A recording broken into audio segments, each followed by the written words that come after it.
Así que, qué buen libro. Yo estaba muy contento cuando me dijeron Colosenses. Yo quería saltar de un pie porque el libro Colosenses es un libro que me encanta. Me encanta particularmente porque habla mucho acerca de Cristo. Y si hay un libro que podamos encontrar en la Biblia que habla acerca de, bueno, todos los libros hablan acerca de Cristo, pero este en particular, cómo enfatiza la preeminencia de Cristo, la gloria de Cristo por sobre la creación, la preeminencia de Cristo sobre la iglesia, la preeminencia de Cristo sobre la muerte, sobre todo lo creado. ¿Verdad? ¿Verdad? Eso es lo que me encanta del libro de Colosenses. Y en verdad hay mucho que decir, yo tengo muchas cosas que decir. Me pasaba que yo estaba preparando la enseñanza, estaba muy contento con la enseñanza que estaba dando y le pregunté después, tenía un mensaje como de 3 horas, dije yo, Alvarito, ¿puedo dar la clase en 3 semanas? Me dijo, no, ninguna posibilidad. Me dijo, trata de que sean dos. Ahí se redujo mi enseñanza, claro. Se redujo la enseñanza y después hablé con el pastor y me dijo, apégate a lo que de las 9 marcas. Me tuve que reducir de nuevo mi enseñanza, así que 2 veces reduje la enseñanza. Pero acá estamos, hermano, para ver el libro de Colosenses, en verdad. Y como dice ahí el subtítulo, Nueva vida en Cristo. Habla acerca de lo que ha hecho Cristo, de su preeminencia y el impacto que eso tiene en nuestras vidas. Y esto particularmente me ha tocado el libro de Colosenses y el libro de Filemón, que tiene como encabezado, como subtítulo, la suficiencia del reino. Bueno, eso es una palabra que vamos a encontrar recurrentemente en esta enseñanza, la suficiencia de Cristo. La suficiencia de Cristo. Cristo es suficiente, es todo lo que necesitamos. ¿Y qué es lo que vamos a ver ahora? Un pequeño resumen de los contenidos. Vamos a ver primero al autor y a los recipientes. Vamos a ver el propósito del libro, el esquema del libro y los temas principales que se tratan acá en el libro de Colosenses. Vamos a ver hasta lo que alcancemos ya porque queda prácticamente media hora, así que va a ser una enseñanza más cortita. Y este es uno como de los versículos más representativos quizá del libro. Dice, por tanto, de la manera que habéis recibido al Señor Jesucristo, andad en Él, arraigados y sobreedificados en Él, y confirmados en la fe, así como habéis sido enseñados, abundando en acciones de gracia. Amén. Colosenses 2, del 6 al 7.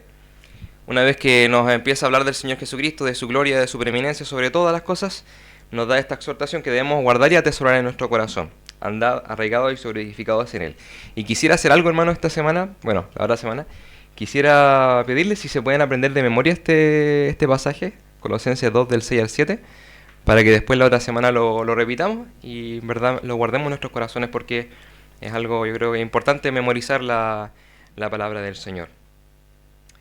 Así que para dar una breve introducción entonces al libro, antes de entrar en detalle al libro, vamos a poner un poco en contexto. Esta es una carta del apóstol Pablo. Y hay un mapa también que quiero poner acá, que es para que nosotros nos ubiquemos en donde estamos. No sé si pueden ver el puntero. Sí, se ve el puntero. Chiquitito, pero se ve. Entonces, destaca el viaje de Pablo a Roma, este mapa, y es lo que se narra básicamente en el libro de los Hechos. Pablo tiene la intención hace un tiempo de visitar a los hermanos ahí en Roma para después ir a España, pero primero decidió ir a Jerusalén para llevar una ofrenda. Sin embargo, en el transcurso que Pablo hace esto, lo meten preso y luego de un tiempo prolongado lo llevan a Roma y termina en calidad de preso ahí en Roma. Y es importante destacar que aunque estaba preso, ciertamente era un lugar en el que Pablo gozaba ciertos privilegios, porque el libro de Hechos nos dice que se le permitió estar en una casa, él estaba en una casa. Por lo tanto, nosotros podemos especular que quizá es una especie de prisión domiciliaria. Claro, igual tenía cadenas y todo, pero estaba allí en esa condición Pablo. Pero no es la misma condición de encarcelamiento de Pablo que vemos, por ejemplo, en segunda de Timoteo, que es la última carta que Pablo escribe. Ahí es otra condición en la que estaba Pablo. Y el consenso mayor de los comentaristas es que Pablo después de esta prisión finalmente lo liberan y finalmente puede cumplir su deseo de llegar a España, que era el propósito que él tenía antes de que lo llevaran preso. Pero estando allí en Roma entonces, que es el circulito rojo que está destacado ahí está Roma, él escribió algunas de las cartas del Nuevo Testamento. Y para que ustedes se hagan una idea, ahí está Pablo en Roma y ahí está Colosas. Y como ustedes pueden ver ahí también, está la Odisea, Herápolis. Quizá no es la mejor imagen, pero se puede, créanme, eso dice. Filadelfia. Y nótese que también está Éfeso ahí también, está muy cerquita. Y para que ustedes se hagan la idea, esto es, donde están todas estas ciudades, se llama Asia Menor, que es la actual Turquía. Lo que es Roma, bueno, sigue siendo Italia, también del puntero, ¿verdad? Ya, lo que es rosadito. Y lo de acá es Grecia, Grecia en esa época. Así que para ir de lleno entonces al autor y los recipientes. Hoy. Bien, obviamente el autor, esto no es sorpresa para nadie, es Pablo. Y es importante conocer un poco acerca del autor. Y acá les quería hacer una pregunta. Porque Pablo, ciertamente podemos decir que tiene influencia de varias partes. Pablo estuvo a lo largo de su vida en varias escuelas. Y podemos mencionar particularmente que Pablo tuvo influencia de cuatro escuelas. ¿Alguno se atrevería a decir cuáles son las escuelas que tuvo influencia en Pablo? Particularmente, ¿qué es lo que era Pablo? Pablo era judío. Bien. El judío, por lo tanto, recibió influencia de los judíos. Dice que él era fariseo de fariseos, estuvo con doctores de la ley. Entonces, él no era un hombre ignorante. Él sabía mucho acerca de los judíos, acerca de la ley. Por lo tanto, es importante saber esto porque los temas que Pablo está tratando tienen que ver con los judíos también, dentro del libro de Colosenses. Por lo tanto, él no es un neófito, es un hombre que sabe mucho. De hecho, él antes de ser cristiano persiguió a los cristianos por la influencia de los fariseos, de los judíos. Entonces, Pablo era un hombre que tenía mucha influencia judía. ¿Amén? ¿Alguien podría decir qué otra influencia también tenía Pablo? Por ejemplo, Roma. Ahí dígame el pastor. ¿Alguien más? Sí, sí, como judío, claro. Sí, importante eso. Estudió a los pies de Gamaliel, aprendió acerca de doctrina judía. Pero era un ciudadano romano también, Pablo. Y eso es importante porque eh, hay una parte donde Pablo da a entender eso, de que él era cuidado con quién tratan, básicamente, porque yo soy un ciudadano romano. Eso es importante porque Pablo podemos decir que tenía cierto trato especial con el romano, conocía acerca de eso. Otra influencia que tenía Pablo era la influencia de los griegos, que recordemos que Pablo era un estudioso, Pablo sabía bastante, él de hecho debatió con filósofos ahí en el Areópago, entonces él tenía conocimientos acerca de lo griego, de su cultura, él se movía por muchos lugares que eran griegos, así que Pablo tampoco era un ignorante en respecto a este tema. Y la influencia más importante de Pablo y que más le influyó en su vida es que él era cristiano. Bueno, después de su conversión, Dios obró en su corazón y después es lo que más tenía influencia. Después de todas las cosas que él aprendió, dice que él la estimaba por basura. Y eso es lo que transformó la vida de Pablo, el cristianismo, el hecho de que haya conocido al Señor. Entonces, eso es importante saber acerca de Pablo, específicamente en esta carta, porque adelanto desde ya que en esta carta Pablo tiene que tratar con el error muchas veces. Entonces, había herejías en la iglesia de Colosas, por lo tanto, Pablo no podía ser alguien que fuera ignorante en lo que decía, sino que él sabía de lo que estaba hablando. Sabía de filosofías griegas, sabía acerca de los judaizantes, acerca del gnosticismo, que son términos que vamos a ir viendo a lo largo de este estudio, el ascetismo también. Entonces Pablo sabía acerca de esto. Ese es el autor entonces, el apóstol Pablo, el ya conocido apóstol Pablo. Ahora los receptores, dice ahí la iglesia en Colosas, que es lo que podemos saber un poquito en detalle acerca de los colosenses en general. En primer lugar podemos saber que los colosenses eran politeístas, ellos tenían muchos dioses, obviamente, y esa era una gran diferencia con los cristianos, ¿verdad? Y más allá de una diferencia numérica, hay una diferencia en cuanto al carácter de sus dioses. Por ejemplo, muchas veces los dioses de ellos eran dioses taimados, que querían una cosa y luego otra. Vemos que tenían, por ejemplo, a Zeus, que se metía con mujeres, etcétera. Entonces eran dioses muy obstinados.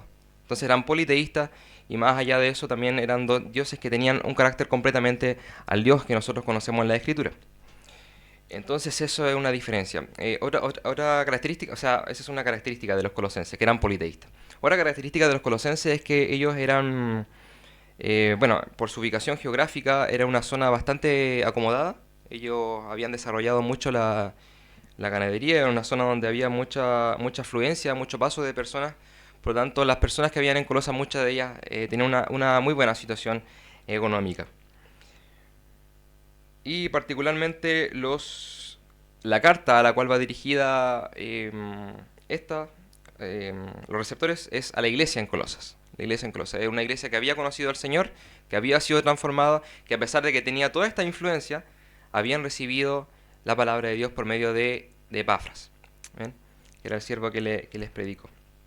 Así que, teniendo esto claro quién era el autor, los receptores también, la iglesia en Colosenses eran cristianos, eran nuevos en el Señor, una iglesia que estaba en formación, una iglesia que estaba creciendo. Y de hecho esta era una de las motivaciones que tuvo Pablo para hablarles a ellos, que era una iglesia que estaba creciendo y que necesitaba más conocimiento acerca del Evangelio. Por lo tanto, esa era una de las motivaciones que tuvo Pablo para escribirle a esta iglesia en Colosas.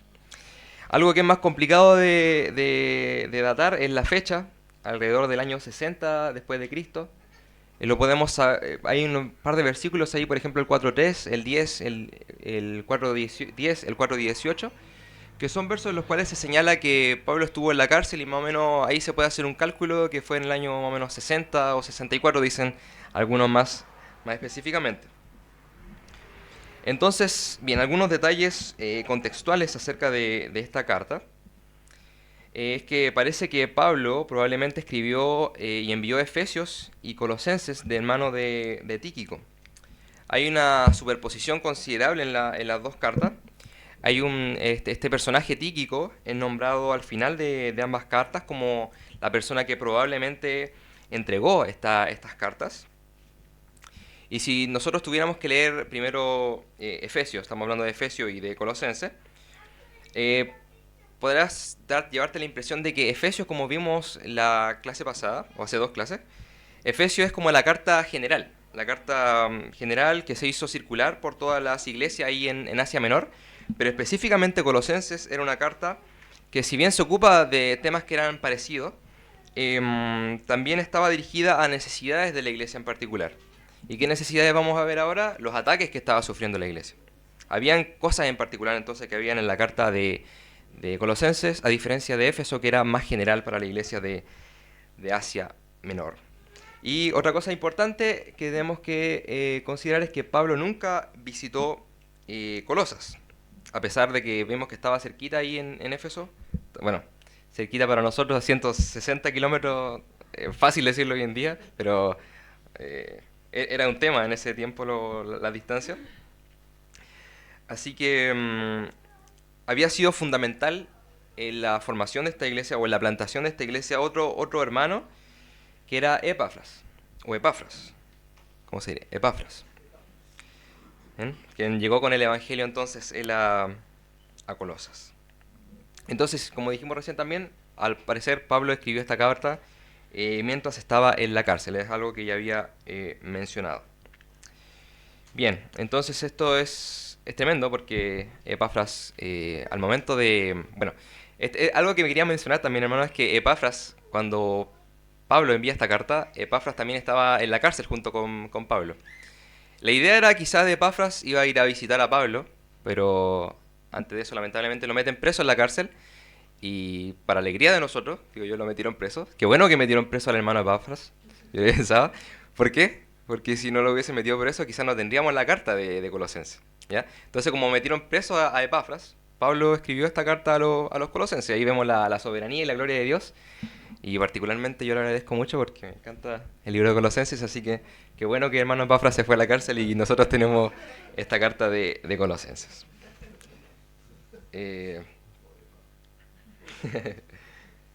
Bien. El propósito entonces de esta carta. Tenemos ahí como subtítulo que la vida del reino es una vida centrada en la cruz. Una vida centrada en la cruz. Se estaba viendo bien, ¿cierto? Sí.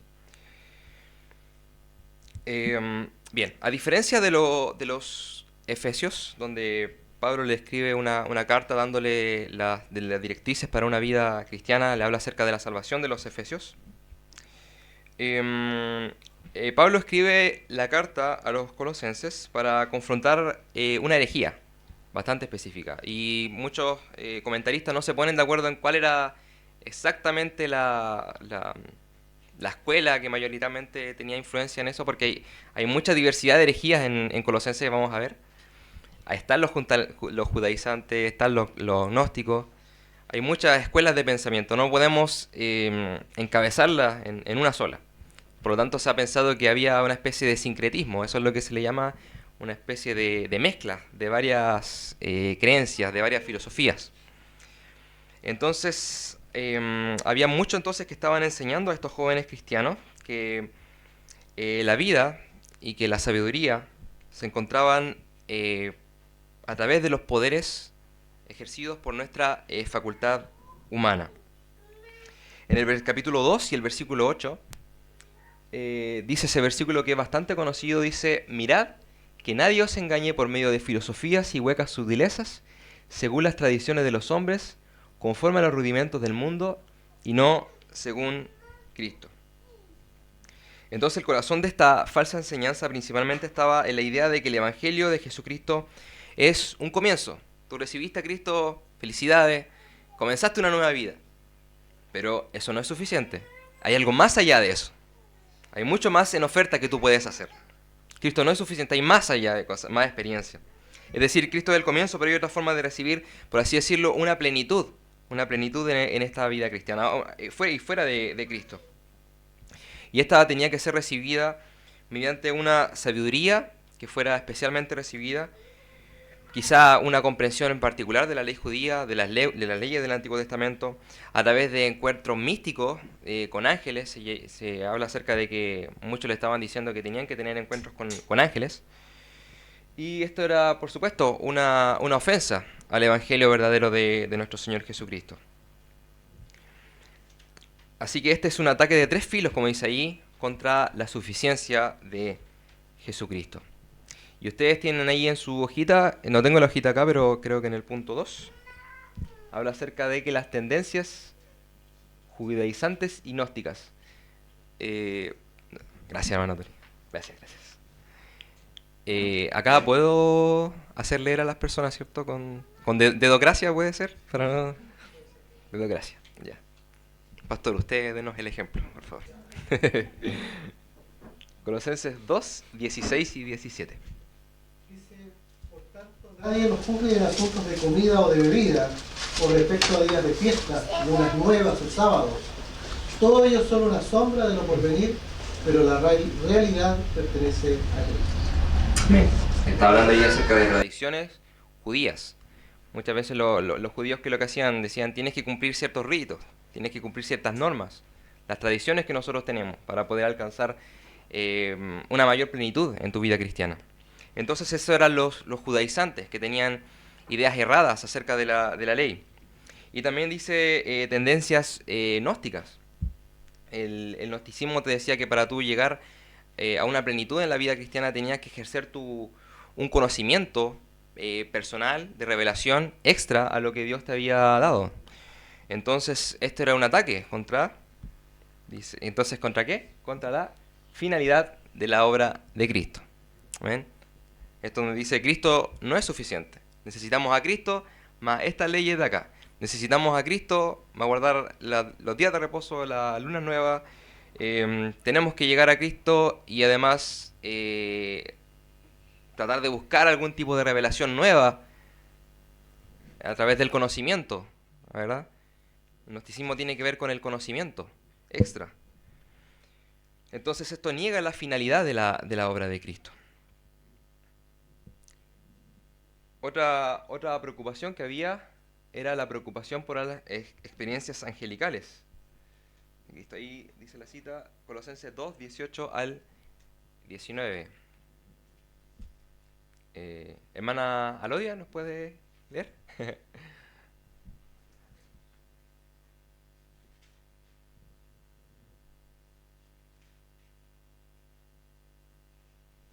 (18-19) ¿Sí? Dice, nadie los defraude de su premio, deleitándose en la humillación de sí mismo y en la adoración de los ángeles, basándose en las visiones que ha visto, envanecidos sin causa por su mente carnal, pero sí haciéndose a la cabeza, de la cual todo el cuerpo, nutrido y unido por la coyuntura y ligamentos, crece en un crecimiento que es de Dios. Amén. Nosotros sabemos que ¿cuántos mediadores hay entre Dios y los hombres? Solamente tenemos a un solo mediador, que es nuestro Señor Jesucristo. Entonces cuando nosotros decimos, sí, necesitamos a Jesucristo, pero también podemos acudir a ángeles o acudir a algún tipo de idolatría, a ídolos, más allá.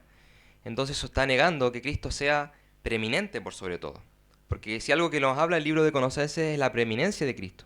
Cristo es preeminente por sobre toda la creación. Dice que Él es el primogénito de toda la creación. Entonces, su preocupación por las experiencias angelicales niega la preeminencia de Cristo. Preeminencia de Cristo es Cristo sobre todo, todo lo que existe. Hermano Manuel, por favor, usted nos puede leer Colosenses 2, 20 al 23. Pues si habéis muerto con Cristo en cuanto a los rudimentos del mundo, ¿por qué como si vivieseis en el mundo os sometéis a preceptos, tales como no manejes, no gustes ni aun toques, en conformidad a mandamientos y doctrina de hombres, cosas que todas se destruyen con el uso? Tales cosas tienen, la verdad, cierta reputación de sabiduría en culto voluntario, en humildad y en duro trato del cuerpo, pero no tienen valor alguno contra los apetitos de la carne. Amén. Entonces, ¿qué es lo que estaban diciendo ahí la filosofía? Necesitamos negarnos a nosotros mismos. Necesitamos necesitamos pasar hambre, pasar necesidad. Amén. Eso es lo que es conocido como ascetismo. El ascetismo es llevar una vida de pobreza, sin lujo, sin nada, sin tantos beneficios, ¿verdad? Negarse, golpearse la carne, ¿para qué? Para lograr algún tipo de experiencia o de algún tipo de plenitud, nuevamente, en tu vida. Entonces, eso es lo que hace el ascetismo, es negarse a las cosas que Dios nos ha dado y vivir una vida austera, por así decirlo, tratando de conseguir algo más de lo que ya nosotros tenemos en Cristo. Por lo tanto, el ascetismo niega nuestra necesidad de Cristo. Se preguntan ellos, ¿es necesario Cristo? No, porque nosotros podemos hacer sacrificio, podemos poner de nuestra parte, si nos negamos en comer estas cosas, no nos vistamos con lujo, porque así nos vamos a ver más piadosos, y si nos vemos más piadosos vamos a tener más amor de nuestro Dios. Así que esto es lo que Pablo le preocupaba en esta iglesia. Pablo escribió para recordarles que la vida del reino se encuentra finalmente en Cristo y solamente en Cristo, y solo por Cristo. Así que en Cristo encontramos nueva vida, y es a través de la muerte de Cristo que nosotros morimos a nuestras vidas pasadas, y a través de su vida nosotros recibimos una nueva vida. Así que nuestras vidas se caracterizan por ser vidas transformadas por Dios. Y eso impacta nuestra relación con Dios y con los demás. Y como resultado, la vida del reino es una vida centrada en la cruz de Cristo. Vemos que Cristo es el centro de todas las cosas. No revelaciones extra, no ritos extra, no llevar vidas austeras para conseguir algo más acerca de Dios. No necesitamos hacer algo para conseguir el favor de Dios, porque nosotros ya tenemos todo el favor de Dios en Cristo. Y si algo que se menciona en el versículo 2 del capítulo 1 es que nosotros estamos en Cristo, y la salutación de Pablo dice en Cristo. Y vamos a ver que esa frase en Cristo habla acerca de la unión que nosotros tenemos en Cristo. La vida de Cristo en nuestra vida. Amén. Todo lo que Cristo hace se nos fue imputado a nuestra vida. Entonces, hermanos, no necesitamos nada más. Entonces, Cristo es suficiente. Es suficiente. ¿Hay algún comentario que quisieran hacer hasta ahora? Nos quedan 10 minutos aún de enseñanza. Yo les quisiera hacer una pregunta respecto a las herejías. ¿Qué opinan ustedes? ¿Qué es lo malo de la herejía? Y quisiera saber si la herejía tiene algo bueno también. Algo bueno, entre comillas, que Dios en su soberanía utilice.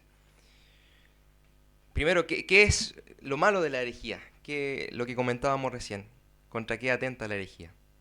¿Alguien que desee responder? suficiencia de Cristo. Amén. Contra Cristo, contra la obra que Cristo ha hecho. Amén. ¿Contra qué más atenta la herejía? Contra la palabra de Dios, ¿verdad? Es como que lo que Dios nos ha dicho no vale, sino que necesitamos otras cosas. Incluso hay herejías que contradicen la misma palabra de Dios. Entonces es un atentado contra Dios. Es un atentado contra los planes de Dios. Amén. Ahora el Espíritu también, a veces pensamos que nosotros tenemos que hacer cosas que no podemos hacer. Y olvidamos que el Espíritu de Dios mora en nosotros. Claro. ¿Qué produce la herejía? ¿Qué pasa cuando nosotros vemos sectas hoy en día? Que vamos a ver un pasaje que utilizan específicamente los testigos de Jehová, por ejemplo, acá en Colosenses. ¿Qué pasa con las sectas? Con las almas. Están llevando la herejía, ¿verdad? Almas al infierno pensando que están bien con Dios, pensando que están en paz con Dios. Amén. Pero le quería preguntar, ¿hay algo que Dios utilice con las herejías, con la falsa enseñanza? ¿Qué piensan ustedes? Y es la pregunta. ¿Sí? Nos llevan a profundizar más en la Exacto. enseñanza. Amén. Cuando uno ve una doctrina equivocada, la estudia y busca más respecto a ese tema para defenderla de mejor manera, defender la palabra de Dios. Amén. Amén. Ciertamente, por ejemplo, el mismo ejemplo de esta carta, ¿verdad? Nosotros, todas las cosas que vemos acerca de Cristo, que Cristo es preeminente en la iglesia, en la muerte, en la naturaleza, lo sabemos porque habían estado ahí herejía y Dios en su soberanía usó a Pablo para que respondiera a esta herejía. Al mismo tiempo nos regaló una carta, hermanos, que nosotros podemos contemplar y ver más a Dios. Amén. Y nosotros, por ejemplo, cuando nosotros vemos a lo largo de la historia de la iglesia, vemos que también hubo herejía. En la iglesia temprana hubo, por ejemplo, herejías que negaban la deidad de Cristo, negaban la Trinidad. Entonces la iglesia tuvo que reunirse y decir, no, nosotros creemos en esta cosa. Y la iglesia sistematizó y dijo, nosotros creemos. Y ahí la iglesia empezó a formular, no creó la iglesia nuevas doctrinas, sino que tomó la escritura y dijo, esto es lo que creemos. ¿Ven? Y en respuesta a eso, Dios utilizó eso. Otra cosa que también es usado por la soberanía de Dios, esta herejía, es que también nos ayuda a filtrar, ¿verdad? A filtrar el trigo de la cizaña. Muchas veces cuando se manifiestan estas ideas de la abundancia del corazón abran la boca, y estos falsos maestros sacan a la luz todo lo que hay en su corazón, y cuando quieren ganancias deshonestas, cuando quieren llenar sus propios bolsillos, sus propios intereses, esta herejía, y a la luz de la escritura nosotros podemos decir, esto no está bien, ¿verdad? Y nos separamos de ti, porque tú no eres un verdadero creyente. Entonces, los verdaderos creyentes se caracterizan por eso, de que siguen la enseñanza de Cristo, y cuando hay herejías, cuando hay enseñanzas que son engañosas, dicen, alejémonos de esto, vamos a buscar a Cristo, porque Cristo es suficiente para nosotros. Estamos entonces ahora el esquema del libro. Vamos a dejarlo acá, el esquema del libro. Vamos a terminar en este punto. O sea, vamos a desarrollar este punto y después terminamos el día de hoy. El esquema del bosquejo del libro. Bueno, hay hartos textos que ustedes pueden ir leyendo después. Si después quieren les hagan una foto, porque para no leer los textos son muy, muy extensos, pero básicamente, ¿qué encontramos en esta carta? Entonces, esta carta, entonces, al principio encontramos una introducción. Y no es sorprendente que, dado que es una iglesia en particular, en Colosas, la carta comienza con una introducción bastante larga que se enfoca en el objetivo de Pablo para con esta iglesia. Síganme por favor el versículo de 10 al 13. Dice Pablo, para que andéis, ahí dice Pablo el propósito de esta carta en su introducción. 1 del 10 al 13. Para que andéis como es digno del Señor, agradándole en todo, llevando fruto en toda buena obra, y creciendo en el conocimiento de Dios, fortalecidos con todo poder, conforme a la potencia de su gloria, para toda paciencia y longanimidad, con gozo dando gracias al Padre, que nos hizo aptos para participar de la herencia de los santos en luz. Amén. Esto es una frase bastante larga, pero Es una imagen sorprendente de nuestro objetivo en la vida cristiana. Hermana Saritza, si nos puede leer el verso 15, por favor. Él es la imagen del Dios invisible, el primogénito de toda creación. Amén. Entonces al principio vemos una introducción y luego vemos el segundo punto de que Cristo es suficiente para obtener nueva vida. Así que este es uno de los relatos más increíbles que nosotros podemos encontrar acerca de Cristo en la Escritura. Y ahí continúa hablando acerca de la suficiencia de Cristo en nuestra nueva vida hasta el versículo 20. Y posteriormente en la sección de los versículos del 21 al 23, Pablo nos habla acerca de la reconciliación de los colosenses para con Dios. Estas dos verdades, hermanos, quién es Cristo y quiénes somos nosotros como resultado, son el núcleo central de este libro. Y Pablo ahí retrocede por un momento en el cuarto punto para hablar acerca de su propio trabajo en apoyar estas grandes verdades. Entonces vamos punto por punto. Introducción. Cristo es suficiente. La reconciliación de los colosenses con Dios. La labor del apóstol Pablo por el Evangelio. Y luego comenzando ya el capítulo 2, el versículo 4, hasta el final de este capítulo, el verso 23, seguimos para ver las alternativas mundanas y los peligros de ello, estamos hablando de la herejía, que se han colocado frente a los cristianos. Dice el versículo 8 que ya lo leímos, esto proviene de filosofías y huecas sutilezas, según las tradiciones de los hombres, conforme a los rudimentos del mundo y no según Cristo. Entonces acá Pablo muestra cuáles son estas herejías.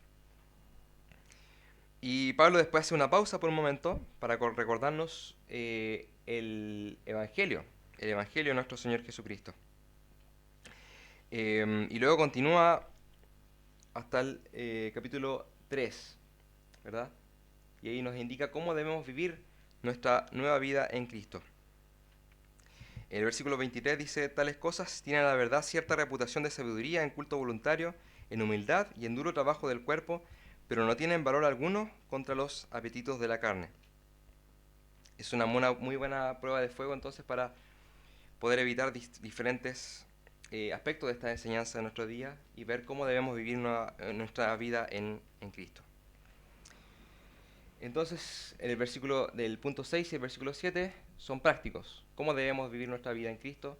Y finalmente Pablo termina con observaciones personales, con saludos en el capítulo 4, versículos del 7 al 18. Y ahí vemos cómo Pablo termina su carta, dando algunos saludos, y menciona a Tíquico, menciona a algunas iglesias también a las cuales va a llegar esta carta también. Entonces este es el esquema del libro de Colosenses. ¿Ven? Estos son los puntos para que nosotros le vayamos dando vuelta durante la semana. Bien, y entonces los dejamos hasta acá porque este punto es más largo. Estos son los temas principales acerca del libro. Y vamos a dejarlo hasta aquí porque ya estamos en la hora. Nos extendimos bastante el día de hoy en las peticiones. Pero los dejo invitados, hermanos, para la otra semana. Continuar con el estudio del libro. Vamos a hacer un repaso de las cosas que hemos visto. Quizás lo vimos muy rápido el día de hoy, pero vamos a ir repasando lo que hemos visto. Les recuerdo, hermanos, que si es posible que se aprendan estos versículos de memoria, Colosenses 2, del 6 al 7.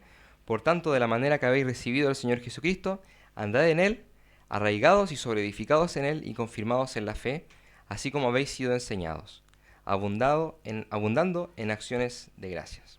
Amén. Para que ustedes lo estén meditando.